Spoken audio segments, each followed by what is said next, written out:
Je, vurugu na maangamizi yaliyofanyika yanafaa kwa taifa linalotafuta maendeleo?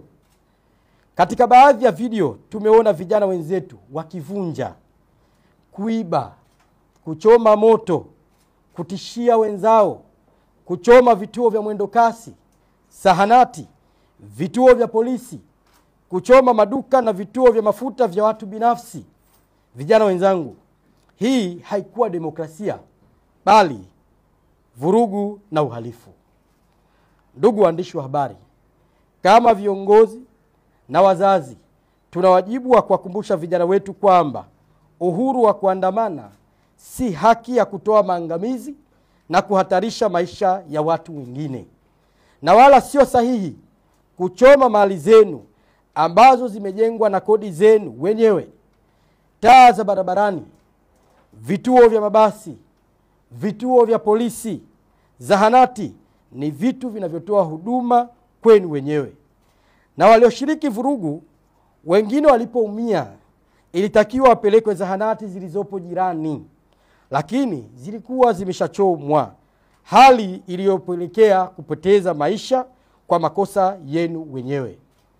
Yaani, madhara ya kwanza waliopata ni wale washiriki wa vurugu wenyewe. Baada ya kujeruhiwa, walipotakiwa kupata huduma ya kwanza katika zahanati za karibu, walikuwa washamesha choma moto, hali iliyosababisha wapoteze maisha. Vurugu hizi, na naziita vurugu badala ya maandamano, kwani kwa sheria ya nchi yetu maandamano huwa na kibali, njia na muda. Hazikuwa na nia yoyote njema kwa nchi yetu, bali kutoa maumivu na kutoa athari kubwa ndani ya jamii nzima ya Watanzania na nchi jirani. Vurugu hizi zilisababisha kufungwa kwa biashara nyingi, hasa katika maeneo makubwa kama Dar es Salaam, ambako masoko yalisimama na shughuli za kiuchumi zilisimama, hali iliyosababisha hasara kubwa kwa wafanyabiashara wadogo na wakubwa na kuathiri maisha ya kila siku ya mwananchi. Katika hili sote ni mashahidi, kwani amri ya kukaa ndani imetutesa wengi na kuathiri familia nyingi zenye kipato cha chini, ambazo ni asilimia kubwa ya Watanzania. Ndugu zangu, kweli ile siku ambayo tumekaa ndani siku 5 tunaathirika sana, kwa sababu kwanza halisi kiuchumi tunahangaika mchana na usiku.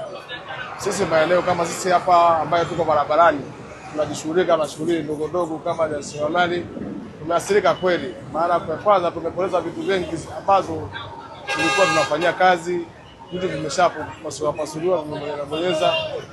Kiuchumi kwanza tulikuwa tumetezeka sana, kwa sababu ilikuwa hatutegemea kwamba Tanzania itakutokea furugu kama hiyo. Kiuchumi kwanza, maduka ilikuwa hamna magenge, nyanya moja ni shilingi 1000. Achana na unga. Unga uliuzwa mpaka 3000, mchele shilingi 5000 kilo. Wao kwa kweli tuliathirika sana. Kwa ushauri watu walioandamana, hawajaandamana kihaki. Kwa sababu kwanza wamechoma nyumba za watu, yani nyumba za watu, makazi za watu, wamevunja makazi za watu. Kwa hiyo hawajaandamana kihaki. Sababu ingekuwa wanataka kuandamana kihaki, wangeandamana na wasingechoma masheli, wasingechoma maduka za watu, wasingevunja maeneo za watu. Kwa sababu hapa tukipiga tu hapa Kimara tu, mali za watu zimeibiwa sana. Yaani ukitembea hata maduka za watu hapa karibu, kama unavyoona hapa kituo cha polisi imechomwa, ukitembea ukiingia ndani hapa imechomwa, yani maduka za watu zimeenda nyingi sana. Mali za watu zimepotea nyingi sana. Kwa hiyo kiuchumi watu kweli kishuki. Yaani hizo siku 5 watu wameshuka kiuchumi kweli sana.